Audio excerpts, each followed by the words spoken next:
Hello and welcome back to the Snake and Crane Wing Chun Exposed series. In this installment, we'll be continuing our deep dive into the interviews I conducted with Mr Taam, where we will further analyze his findings and compare them and see if they align or don't with those of Wayne Young and his cohorts. One of the more sensational claims insisted by this group is that the Law family in the Snake and Crane Wing Chun system was somehow affiliated or connected with the secret societies and involved in various rebel activities. These claims are supported by the fact that apparently there is some kind of code embedded in the secret notes that only people within the Honmun can actually decipher. A secret handshake of sorts for people within this secret society to be able to identify each other when meeting. However, for those who are insistent on using the notes and these apparent codes therein to support their claims are actually undone by those very notes as they contradict those claims right at the very beginning. This is something that I'll go into in the final part of the series when we break down the notes page by page.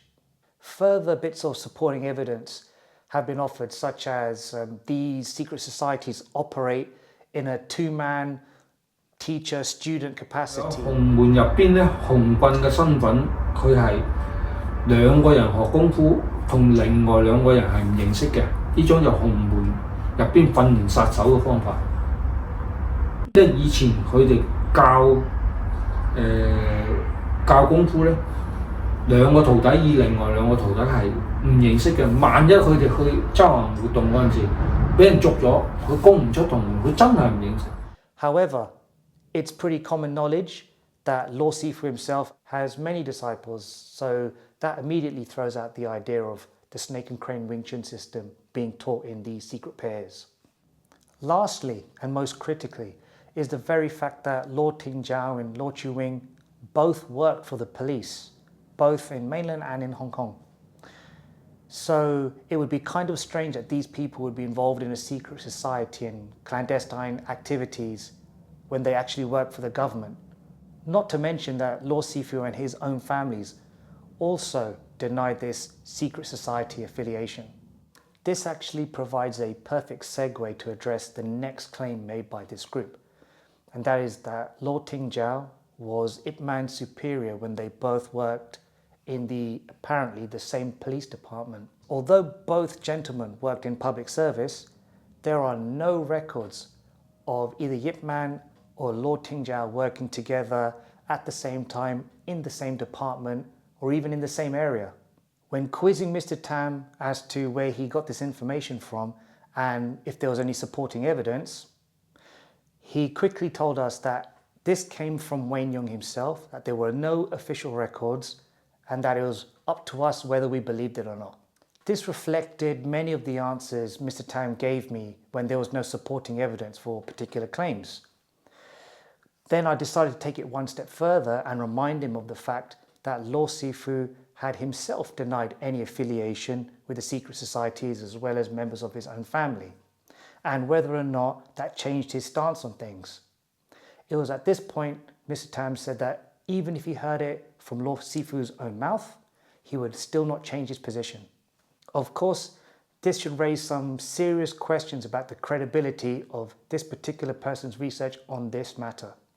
Off the back of these secret society claims and rebel activities is the fact that the Snake and Crane Wing Chun system was designed as some kind of method for assassins to kill high-profile targets based around the double knives. Well, anybody that's trained this Snake and Crane Wing Chun or any other Wing Chun style would know that this defies logic simply by tactics and strategies alone. The idea that these rebels engage in a martial art that will take them a few years to learn, seeing as though it had three forms, a wooden dummy, some chi sao, long pole and knives, is totally illogical. I mean, once acquiring all of these skills within the system, they then thought it was a good idea to then go frontal facing, close a distance on their target and punch them to death. These people weren't stupid. The Chinese had been killing each other for 4,000 years at that time. They are quite well versed in warfare and they were very proficient at killing other people if and when they needed to.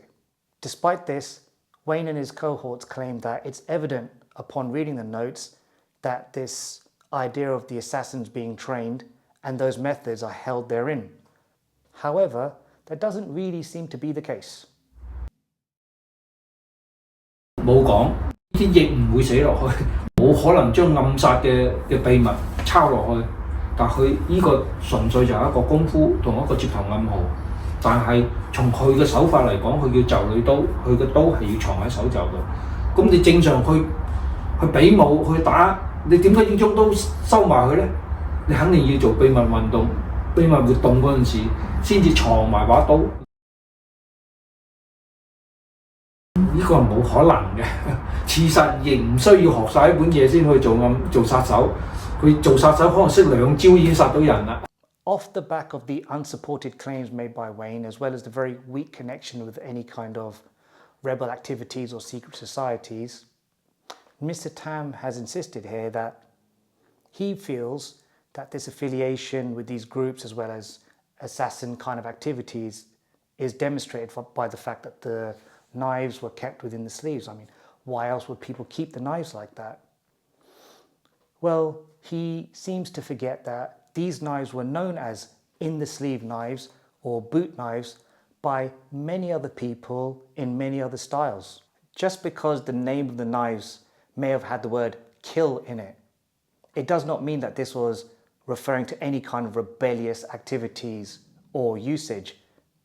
If you have a knife, you're probably intending to kill someone or cut them.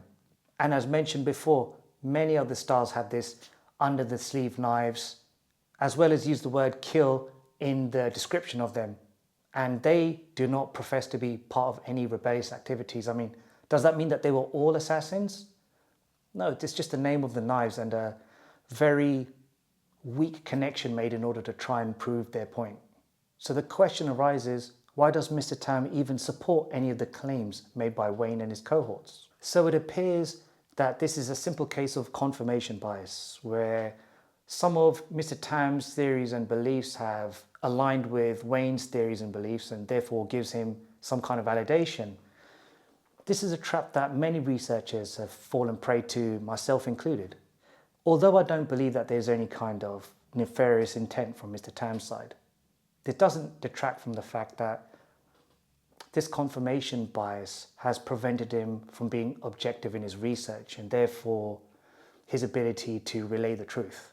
To further highlight Mr Taam's confirmation bias, you only need to ask him where he's getting all of his information from for the Snake Crane Wing Chun system. And that's all from one single source.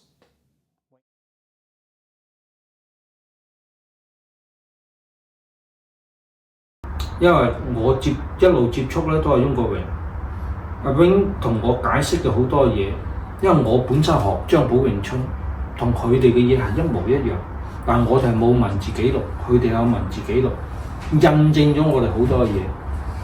如果我唔係本身學家嘅，我可能你俾啲嘢俾我睇，我唔識睇。仲有一個咧，羅家喺佛山嘅資料，我係比阿 Wing 仲要多嘅。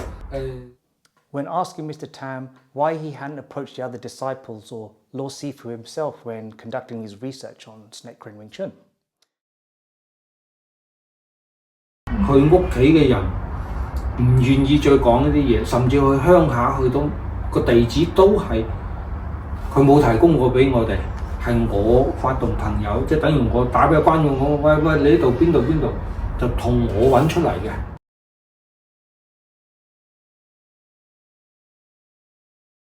佢因為屋企好多講到啲嘢咧，佢哋係唔透露佢屋企嘅信息出嚟。因為我哋當時第一次係我帶翁國榮哋成班人入去羅家村，係羅超榮唔知道我哋做咗一件事，係後來翁國榮再講俾佢聽話去咗羅家村，羅超榮係好唔高興嘅。佢哋講翻翁國榮講翻出嚟，係話講咗我哋去咗羅家村呢件事，佢係唔係咁高興嘅。Well, this is absolutely not true, as Law Sifu has granted an audience with us and in fact relishes the chance to discuss Kung Fu and will do it for hours and hours if you let him. This is all caught on video and this is all documented. This idea of Law Sifu being unwell, not compos mentis, his family being in the way and blocking people from seeing him, none of this is true. So knowing now that Law Sifu and his disciples are totally accessible and will love nothing more than to discuss Kung Fu and the Snake and Crane Wing Chun system and discuss the secret notes further, etc. Mr Taam was asked, why not go see them to expand your research? And simply put, he doesn't want to. He has a nice, neat narrative that fits into the theories that he had going into this project, and he doesn't want to change it. This doesn't make him a bad person, but as a researcher, this is not how things are done, especially if the goal, the ultimate goal, is to get to the truth. It should be obvious by now that the narrative being impressed upon you by this group is self-serving and very far from the truth. This is made even clearer by the fact that they were appealing to certain authoritative figures who are in fact contradicting things that they said that they initially agreed upon. The last two installments of this series should have made that very apparent. In the next installment, we continue analysing the interviews I conducted with Mr Taam and see what other details they bring up about the Snake Crane Wing Chun system before we finally go into critically analysing the secret notes themselves. See you in the next one.